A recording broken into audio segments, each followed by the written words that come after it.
Yo, what is up guys, it's Hycross, and in this video, I'm going to show you guys how to fully optimize Fortnite using the game user settings. I want to give a quick shout out to iShowWeek for this video idea, but yeah, just an FYI, changing these settings will cause your game to read exactly what is in your user settings, so make sure to follow this tutorial all the way through so that nothing gets messed up. And yeah, with that said, let's get right into the video.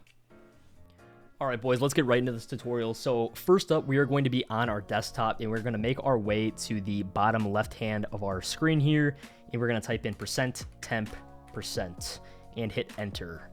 Once this comes up, we're going to select local at the top here. We're going to type the F key on our keyboard to pull up Fortnite game, double click Fortnite game, double click saved, double click config, double click Windows client. And for game user settings, we're going to select it once, right click, go in under properties, make sure read only is unchecked, and hit OK. Next, we're going to jump right into it by double clicking that. The first thing that we're going to check is your use GPU crash debugging. Make sure this is on false. Everything in my game user settings has already been changed, so I'm just going to be telling you guys what to change. So if your settings look a little different than what I have, make sure to change that for your own. This video will not be long. It's just going to be kind of me telling you guys what to change to kind of help your game out a little bit.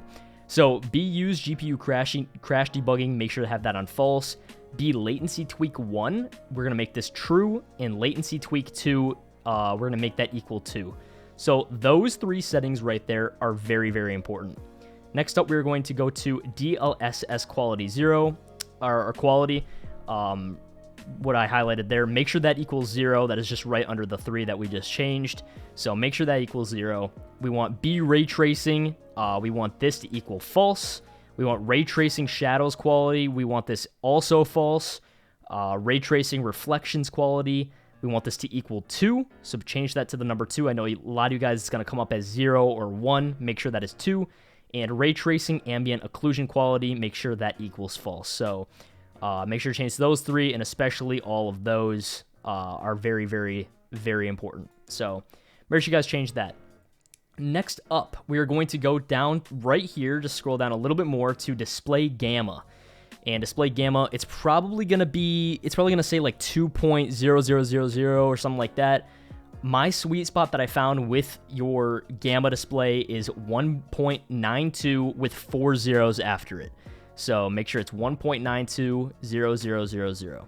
I found that is a nice little sweet spot there. You could also do 1.91, 1.93, but I prefer 1.92. I'm not going to go into all, the reasons why gamma is so important or anything like that. It's not crazy important. It's just going to change how your game looks and reacts a little bit. But 1.92 is good. You could always change that if you don't like it and revert it back to 2.0. After that, we're going to scroll down a little bit here, and we are going to find our stretch res. So for resolution size X, this is going to be, of course, a very, very important change for you guys.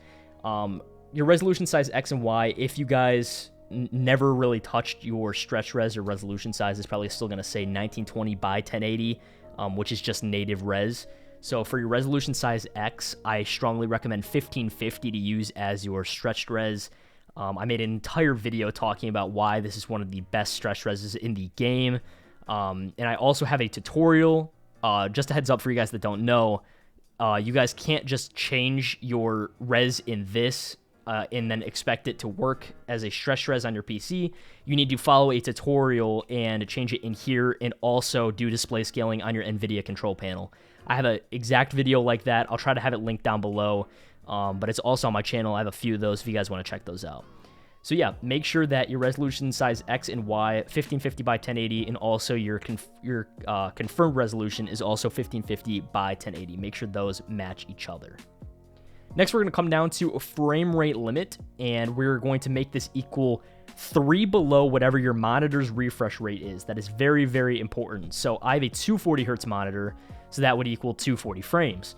You subtract 3 from that, of course, you would get 237. So you're going to do 237 point, and then just keep the zeros there. If you guys don't see the zeros, just make sure there's 6 zeros there after your number. That is very important. For some reason, Fortnite is a little weird, and it actually is a little bit smoother when it's exactly 3 frames below the amount it just kind of helps stabilize your frames a little bit so your PC isn't struggling to match exactly that 240. For some reason, 237 is a little more smooth. So yeah, that is that. And the last kind of bit that I'm going to show you guys is your scalability groups. These were all changed a little different for me as default. I already changed them, so make sure that your scalability group amounts equal what I have. So I already changed it, so I'm just going to highlight this for you guys. Make sure, just copy it down. Make sure that's the resolution quality is 100, view distance is 1, and then 0 is for everything else. There's nothing really crazy that needs to be changed in the game user settings. You know, obviously I talked about the big ones. But I'm just going to quickly scroll through in case you guys want to copy my exact settings, because I did change a little bit of my other exact settings. But I went over the big ones that are going to affect for you guys. There's some I changed for personal reasons that I'm not really going to go over. But I'll just kind of scroll through this. Feel free to like pause the video or slow this video down. Obviously, this is a super quick tutorial.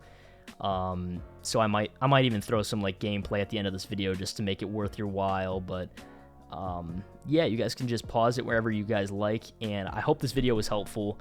And actually super important, before I cut this video off, make sure you guys go up into the top left corner here, select File, and select Save.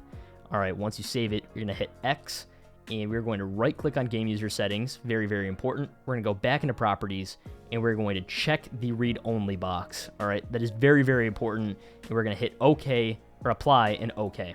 And basically what that's going to do is now Fortnite will read exactly what you have selected and input in the game user settings. Instead of just reverting back to its old default settings, it's going to read your specific ones. So in-game, you should automatically now have exactly 237 FPS or whatever, 3 below your monitor's refresh rate. So yeah, it'll definitely be a little more beneficial for you guys competitive-wise too, using these settings. So I hope this video was of use to you guys, and I'll see you guys in the next video. Peace.